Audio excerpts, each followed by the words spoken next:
Bom, e a tensão entre russos e ucranianos preocupa o planeta inteiro, mas principalmente os europeus. E conversamos agora então com o professor de Relações Internacionais, Manuel Furriela, sobre este assunto. Professor, muito bom dia para o senhor, seja bem-vindo ao Jornal da Manhã. Bom dia a todos.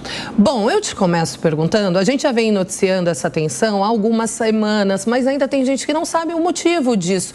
Eu gostaria que o senhor explicasse para a nossa audiência qual o interesse da Rússia na Ucrânia, o motivo de toda essa tensão.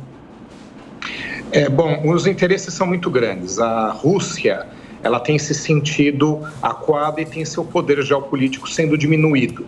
Quando a gente teve lá o final da União Soviética, no comecinho dos anos 90 do século passado, a influência soviética até aquela época, ela percorria toda a Europa toda a Europa Oriental. E vários dos países que hoje fazem parte da Europa Oriental, eles eram, na verdade, também parte do território soviético. É o caso da Ucrânia, Letônia, Estônia, Lituânia, vários daqueles países.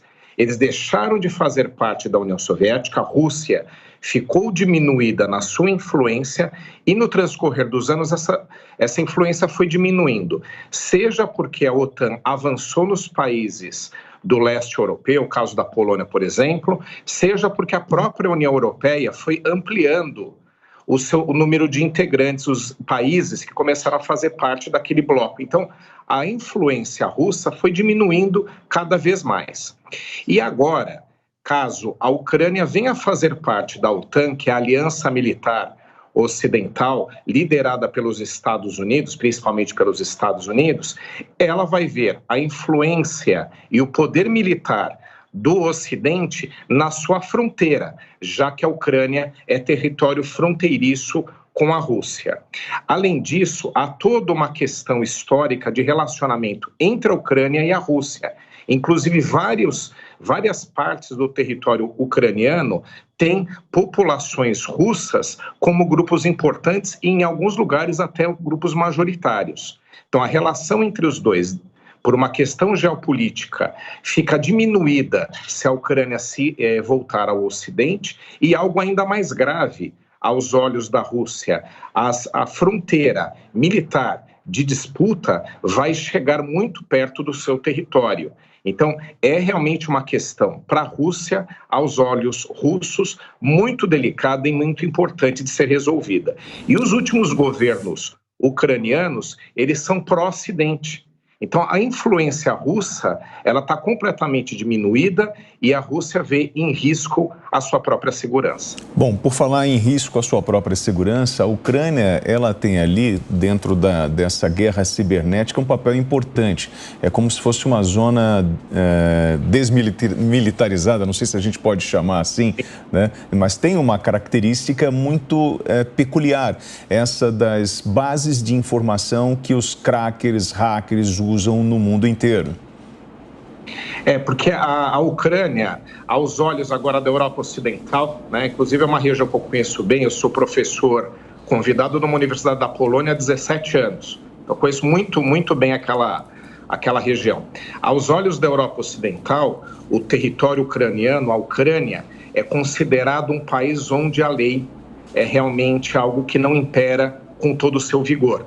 Então, hackers, atuação de guerra cibernética, pessoas que têm esse tipo de perfil, veem na Ucrânia um território livre para sua atuação. Não estou fazendo uma crítica ao país Ucrânia, é um país importante, inclusive com forte presença de imigrantes no Brasil, né, há décadas. Então, não é essa a minha análise, mas sim por conta da Ucrânia ter ficado nessa berlinda entre a Rússia e a Europa Ocidental, ela acabou se tornando um território muito fragilizado em termos de controle estatal e em termos de vigor de leis e normas internacionais que combatam essas questões envolvendo guerra cibernética ou prejuízos que são causados ao sistema internacional, aos países, utilizando-se ferramentas de hackers. Então, ali acabou se tornando um território fértil para isso. E, por outro lado, a Rússia tem, entre seus pilares estratégicos, a preparação de uma equipe não só para combater,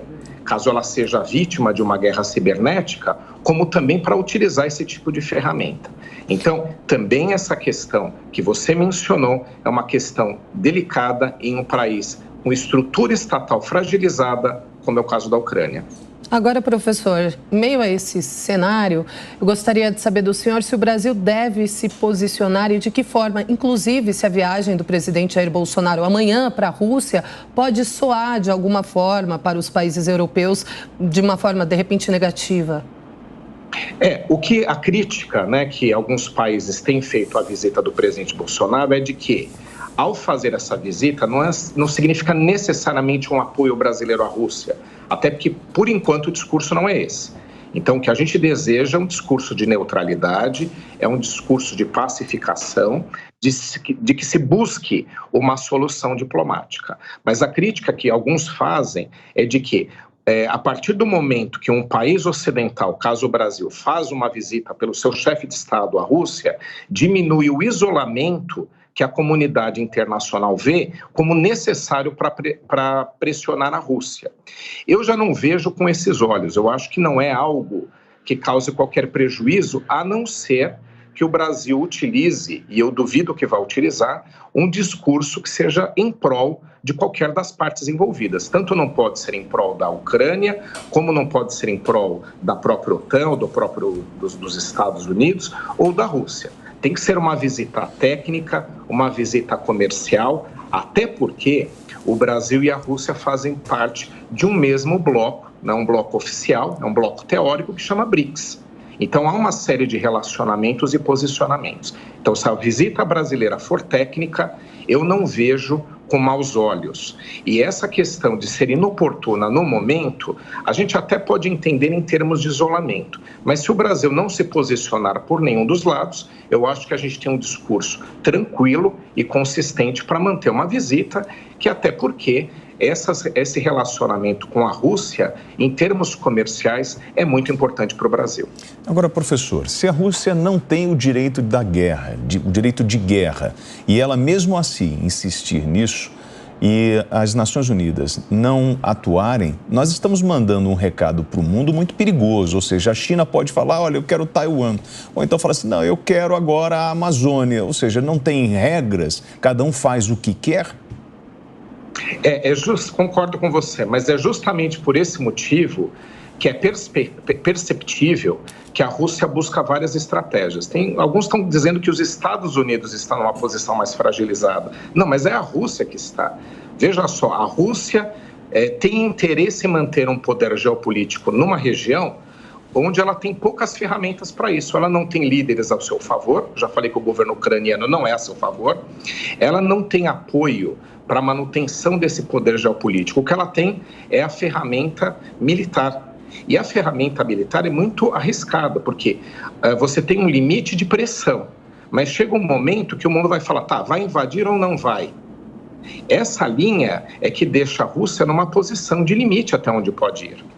Mas, caso ela transpasse esse limite e decida por invadir, ela está sujeita às sanções internacionais e elas têm, sim, que ser aplicadas, senão vai desmoralizar o sistema. Você vai desmoralizar as normas internacionais, principalmente as convenções, os tratados de Genebra sobre a guerra, porque você tem regras para a guerra, e isso pode levar a conflitos a serem justificados, como o caso de Taiwan. Mas o que eu vejo aqui, que é uma das estratégias da Rússia, é tentar arrumar um motivo para justificar a invasão. Porque se você não tem motivo nenhum, só vai invadir porque aquele país não é aliado seu, isso não é motivo justificável.